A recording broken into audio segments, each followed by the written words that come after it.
और इसलिए इन बातों की हम चिंता करते नहीं। ये जब लोगों के ध्यान में आता है, पहले तो खूब विरोध होता है, मारपीट भी होती है, गाली गलौज भी होती है, लेकिन जब ये ध्यान में आता है कि हमारे तरफ से तो भरपूर हुआ लेकिन इन्होंने कुछ लिया ही नहीं, तो फिर वो बात सुनते हैं।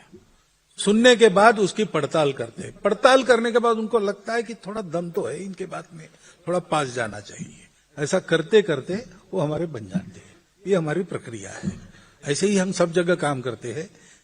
स्वयंसेवक मुसलमानों में कुछ तो कर रहे काम, वो ऐसे ही काम करते हैं। दूसरी श्रेणी है राष्ट्रीय परिदृश्य, अर्थात भारत नेशनल सिनारियो। इसमें 2 प्रश्न हैं। प्रश्न करता है कुलदीप जैन जी, विवेक नायक जी, दीपक बिरेवार जी।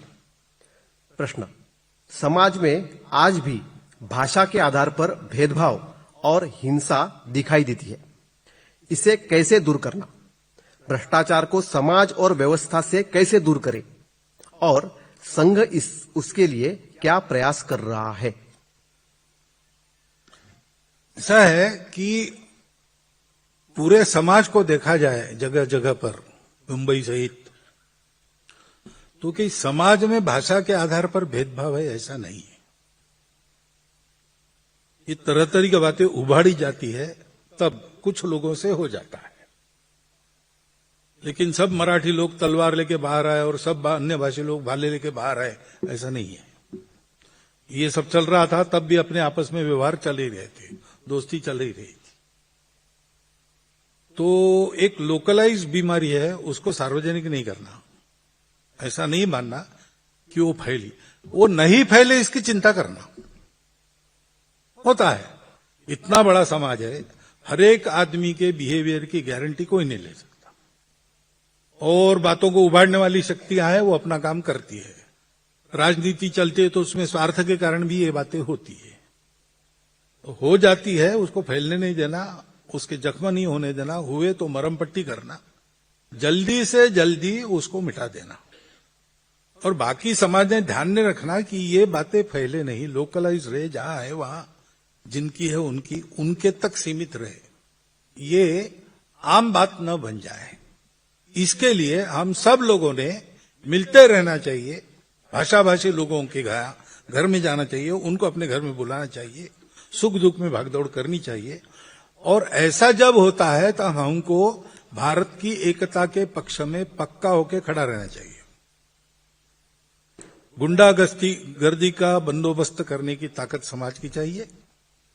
और गुंडागर्दी करने वाले करते हैं। गुंडागर्दी समाज का दुर्गुण नहीं होता है, ये ध्यान में रखकर किसी एक के करने का दोष उस प्रकार के सभी लोगों के माथे पर मढ़ना, ये भी गलत है। दोनों अतियों से बचना, बीच में चलना, सबको संभालना, ये इसका मार्ग है। अब भ्रष्टाचार की बात है तो भ्रष्टाचार के विरुद्ध आंदोलन चलते हैं। संघ के स्वयंसेवकों को बताया है, उसमें आप पूरा समर्थन करो। भ्रष्टाचार के खिलाफ कड़े कानून बनाने के पक्ष में संघ रहता है। भ्रष्टाचारियों को एक्सपोज करना, उन पर कार्रवाई हो ऐसा करना, उस प्रयास में भी संघ के सब स्वयंसेवक रहेंगे। लेकिन ऐसे होने के बाद भी संघ ने बताया ने, ये मैं बोल रहा हूं, ये हमारा प्रस्ताव है, लिखित है। उत्तूर में प्रतिनिधि सभा हुई थी जब अण्णा जी का आंदोलन चल रहा था, तब ये प्रस्ताव किया हमने। ये तीनों बातें उसमें कही कि ऐसे सब मामलों में स्वयंसेवक शुद्धाचार के पक्ष में खड़े हो और शुद्धाचार के पक्ष में खड़े हुए लोगों की पूर्ण मदद करो। लेकिन ये भ्रष्टाचार व्यवस्था में नहीं होता है, भ्रष्टाचार आदमी के मन में होता है। कोई भी आचरण की भ्रष्टता व्यवस्था में नहीं होती। व्यवस्था को बिगाड़ने वाले लोग होते हैं, व्यवस्था को सुधारने वाले लोग होते हैं। ये तो व्यक्ति में रहता है। गोमा गणेश पितड़ी दरवाजा ऐसी कहानी है, मजेदार है इसलिए बता देता हूं, थोड़ा लंबा हो गया तो भी, कि पुणे में पेशवाओं के दरबार के शनिवार वाड़ा है, उसके गेट के सामने एक बच्चा अपने, एक 16 साल का बच्चा 9 साल की अपनी बहन को लेकर बैठता था। पीतल का सिक्का गणेश जी का और कुमकुम का द्राव और जो आता था उसको कहता था कि ये लगाओ, तो लगाते थे। गणेश जी है, विघ्नहर्ता है, सरकारी काम के लिए जा रहे, कागज पर उनकी मुद्रा। तो एक दिन एक गांव के लोग पेशवा के दरबार में आए कि तालाब सैंक्शन हुआ, 3 साल हो गए, वर्षा आई और चली गई, तालाब बना ही नहीं, अब वर्षा आने को है, कम से कम अब तो बना ही है, सैंक्शन तो कर दिया आपने, काम नहीं हो रहा है। तो पेशवा ने बुलाया अपने कारोबारियों को, क्या हुआ भाई? उन्हें कहा हाँ ये बात तो है, सैंक्शन भी हो गया, लेकिन इनकी जो अर्जी आई उस पर वो गणेश जी की मुद्रा नहीं थी। तो बोले गणेश जी की मुद्रा कहां से? तो बोले वो तो हर कागज पर रहती है। लेकिन ये नियम कहाँ है? तो बोले मालूम नहीं, पीछे से चलते आया है। तो फिर पता लगाया तो पता चला कि ये अनाथ हो गए थे दोनों, पेट भरने का साधन नहीं था, इसलिए इसने शुरू किया। जाने में पहले फ्री, आओ ये लगाओ, तो अच्छा लगता है, लोग करते थे। बाद में 1 पैसा, फिर 5 पैसा, ऐसा करके अब अपना पेट चलाता है। तो उसको अरेस्ट हुआ, पकड़ा, लाया दरबार में कि ये हमारे राज्य में भ्रष्टाचार बिल्कुल नहीं चलेगा, हम तुमको कड़ी सजा देंगे। उसने कहा आप मुझे सजा दे ही सकते हो, आप राजा हो, सर्वशक्तिमान हो, मेरा तो कुछ है नहीं, ताकत मेरी है नहीं, लेकिन आप जो बोल रहे हैं भ्रष्टाचार बंद गई, ये आप नहीं कर सकते। क्या मतलब? तो बोले वो आप नहीं बंद कर सकते, आपकी ताकत नहीं है। तो बोले ऐसे कैसे? तो बोले देखिए, तो देखते हैं, तुमको एक जंगल में रखते हैं, वहां कोई आएगा जाएगा नहीं, और तुम वहां भ्रष्टाचार करके दिखाओ 6 महीने में। तो उसको जंगल में रख दिया, एक झोपड़ी बना दी, रक्षण की व्यवस्था की, रोज 2 बार भोजन आएगा, पास में नदी थी ना, तो रहने लगा वहां पे। और उसने क्या किया, नहाते समय नदी की किनारे में खड़े रहकर वो नैया चलाने वालों को रुको रुको, क्या है, सरकारी काम है, क्वार्टर मिला है, भोजन आता है रोज, लहरें गिनने का काम मुझे मिला है, तुम नौका चलाते हो और लहरें टूटती है तो बंदी है। तो बोले अरे भाई हमारा पेट कैसे चलेगा? तो बोले 5 रुपए का लाइसेंस निकालो। 6 महीने में लाइसेंस का पैसा 1 बोरी भर पेशवा को पकड़ा दिया कि देखो निर्जन वन में रहकर मैंने ये किया। अब इसका क्या करेंगे? ये जब तक नहीं बदलते, चाणक्य ने कहा है कि पानी में मछली कब जल पीती है जैसे पता नहीं चलता, वैसे सरकार में कर्मचारी कब पानी पीते हैं किसी को पता नहीं चलता। इतनी पुरानी समस्या, ये संस्कारों पर आधारित है। जिसका संस्कार है उसका मन ही नहीं करेगा। तोरा मन दर्पण कहलाए, प्रसंग आंखों के सामने है ना। गीत का आशय यही है। हमारे घर में 100 साल की वकालत है। हमारे दादाजी बताते थे कि कोर्ट्स नए नए आए थे, तो एक आदमी आया, अब कोर्ट के प्रोसीजर किसको पता थे भारत में, तो वो सीधा कोर्ट में आया। मैजिस्ट्रेट गोरा आदमी था, उसको कहते महाराज 10,000 रुपया हमारे दोस्त ने लिया, वापस नहीं दे रहा है। अब वो भी, उसको भी दया आ गई, उसने प्रोसीजर वगैरह नहीं बताया, उसको बुलाया, उसको पूछा 10,000 रुपया नहीं लिया है। अब बार बार वो कह रहा है लिया है, ये कह रहा है न्याय कैसा करे। तो उसने चपरासी को भेज के एक गाय बुलाई और उस आदमी के हाथ में गाय की पूंछ दी, उसको पकड़ और बता पैसा नहीं लिया। तो उसने हाथ में लिया, आधा मिनट रुका, फिर कहा नहीं माफ करो, मैंने पैसा लिया है, 3 महीने और दे दो, मैं वापस कर दूंगा। अब गाय की पूंछ हाथ में है तो झूठ न बोलने की दानत जहां है वहां भ्रष्टाचार रुक सकता है। और संघ का यही काम है, संस्कार उत्पन्न करना। खाएंगे नहीं, खिलाएंगे नहीं, चोरी काम में करेंगे नहीं। ऐसे है हमारे कार्यकर्ता है जो अड़ जाते हैं, लड़ जाते हैं। सामान्यता ये स्वभाव संयोग का रहता है। उसका कारण उसका संस्कार है। वो गरीब है तो भी पैसा नहीं खाएगा। गुरु दक्षिणा छात्रावास में रख दी, पड़ी रही वहां, वो जमा करनी थी, तो प्रवास वगैरह करके आए विभाग प्रचारक, और कल ये पैसा लेके जिला केंद्र पर जमा करना। तो रात को भोजन नहीं छात्रावास में। बोले क्या हो गया? बोले अनाज खत्म हुआ। कितने दिन से? 3 दिन से। अरे 3 दिन से भूखे हो, 2,000 रुपया यहां पड़ा है। बोले नहीं, वो तो गुरुदक्षिणा है, ये दानत है। पेट में अन्न नहीं है लेकिन उस पैसे को हाथ नहीं लगाएंगे। ये संस्कार करने का काम संघ करता है। ये बढ़ेगा तभी भ्रष्टाचार पर नियंत्रण संभव है। राष्ट्रीय परिदृश्य का दूसरा प्रश्न, वन चाइल्ड अप्रोच के कारण अनेक प्रांतों में जनसंख्या घटती जा रही है, उसे संतुलित कैसे किया जाए? भारत में जनसंख्या को ध्यान में रखकर अर्थव्यवस्था में नवाचार के प्रयोग कैसे हो? अब जनसंख्या का प्रश्न आपने वन चाइल्ड अप्रोच वगैरह मुझे नहीं पूछना चाहिए, गृहस्थों ने विचार करना चाहिए। मैं तो जानता ही नहीं कुछ। लेकिन अब इतने जैसे आप जैसे सब लोगों को मिलता हूं तो जो सुनाई देता है उसके आधार पर बता रहा हूं। डॉक्टर लोग हमको कहते हैं कि 19 साल की आयु से 25 साल की आयु तक विवाह और 3 संतानें, तो पेरेंट्स और चिल्ड्रन दोनों हेल्दी रहते हैं।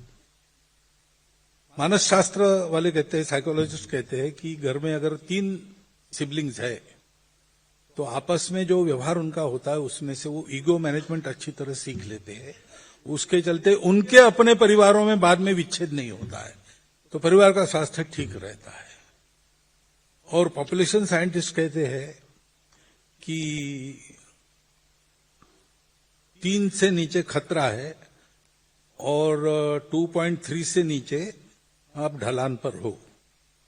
अभी हम 2.1 के नीचे जा रहे हैं, बिहार वगैरह के कारण बचे हैं हम, अब थोड़े ऊपर है। तो बहुत से देशों ने ये प्रयास करके 2.5 के नीचे जाने के बाद फिर से 3 से ऊपर अपने पॉपुलेशन को लाया। और देश की पॉपुलेशन पॉलिसी कहती है 2.1, तो 2.1 राउंड ऑफ करते हैं, गणित में तो 2 होता है, लेकिन आदमी के बारे में ऐसा नहीं होता ना। 0.1 आदमी होता नहीं, कभी होगा तो पूरा होगा, नहीं तो नहीं होगा। तो 2.1 यानी 3। तो सब प्रकार के शास्त्र हमको बता रहे कि परिवार में 3 संतान चाहिए। अब शास्त्र कह रहे हैं, लेकिन ये 2 परिवारों का भी प्रश्न है और 2 लोगों का भी प्रश्न है, पति पत्नी का भी प्रश्न है, समाज का भी प्रश्न है। इसका ठीक से विचार करके कुछ करना चाहिए। परवरिश कैसे करेंगे वगैरह, ये प्रश्न बहुत ज्यादा संगत नहीं है, थोड़ी बहुत कठिनाई हो सकती है। लेकिन आप एक पुस्तक भी पढ़िए, कादम्बरी है ना, एक कथन है, आत्मकथन है और सत्य है। अमेरिका के एक टाइम मैनेजमेंट साइंटिस्ट थे, उनका अपना आत्मचरित्र। कॉलेज में उनका प्रेम हुआ, दोनों का विवाह हो गया। उन्होंने तय किया 12 बच्चे करेंगे, किए 12 संतान हो गए उनकी, सबको अच्छा पढ़ाया, बड़ा करा। उस पर उन्होंने पुस्तक लिखी है, चीपर बाय डजन, थोक में सस्ता पड़ता है, ऐसा। उस पर फिल्म भी निकली है, तो पुस्तक लेके पढ़िए। तो ये जो परवरिश वगैरह की बातें रहती है वो आपके सामने से दूर हो जाएगी। तो 3 का ठीक सोच सकते हैं, सोचिए। लेकिन विवाह नहीं करना है, संन्यास लेना है, संघ का प्रचारक या समिति की प्रचारिका जाना है, बात अलग है। लेकिन अगर विवाह करना है तो विवाह केवल 2 लोगों के शारीरिक संबंध की बात नहीं है। विवाह समाज का जो यूनिट है, फैमिली, उसको उत्पन्न करने वाला उपकरण है और संस्कार है। तो विवाह करना और जिम्मेवारी नहीं लेना, ये नहीं होना चाहिए। विवाह करना चाहिए, जिम्मेदारी के साथ उसको निभाना चाहिए। दोनों ने अपने 7 जन्म की बात करते हैं, वो परस्पर का रिश्ता निभाने की बात है। परिवार में क्या रहना चाहिए, कैसा रहना चाहिए, इसका है, वो गृहस्थाश्रम निभाने की बात है। और सामाजिक कर्तव्य निभाने की बात में ये बात आती है। परंतु संतुलन के, असंतुलन के और 2 कारण हैं। और ये जो बर्थ रेट वाली बात है वो आखिरी है, तीसरा है। पहला है कन्वर्शन। तो हमारे यहां तो मत स्वातंत्र्य है, आपका भगवान आप चुन सकते हैं और आप खुद चुनते हो तो उस पर कोई हाथ नहीं उठा सकता, ऑब्जेक्शन नहीं ले सकता। रेवरेंड नारायण वामन टिळक थे, कोकणस्थ ब्राह्मण थे, लेकिन उनको लगा कि ईसा मसीह का रास्ता मेरे लिए ठीक है, तो वो ईसाई बन गए। उनके पत्नी को लगा नहीं तो वो हिंदू रह गई। उनके पुत्र देवदत्त वो भी हिंदू ही थे। परिवार में विच्छेद वगैरह नहीं हुआ, परिवार था ही। ये बात अलग है कि जब रेवरेंड नारायण वामन टिळक चर्च में तुकाराम महाराज के अभंग गाने लगे तब उनको बाहर कर दिया, वो बात अलग है। लेकिन वो ईसाई बने तो बन सकते हैं, तो कोई उसमें। वो एक प्रसिद्ध कवि थे, हम पाठ्य पुस्तकों में उनकी कविताएं याद करते थे। उनकी योग्यता है ही, वो आदरणीय भी है, सम्माननीय है और देशवासी के नाते हमारे प्रेम के विषय भी है। परंतु जोर जबरदस्ती या लालच दिखाकर या मजबूरी में फंसाकर अपनी झुंड बढ़ाने के लिए अपने झुंड में खींचना लोगों को, ये जो मतांतरण का प्रकार है वो पूर्णतः त्याज्य है, निषेधार्ह है। और घर वापसी उसका उत्तर है, वो होना चाहिए। ये बंद होना चाहिए, घर वापसी चालू होना चाहिए।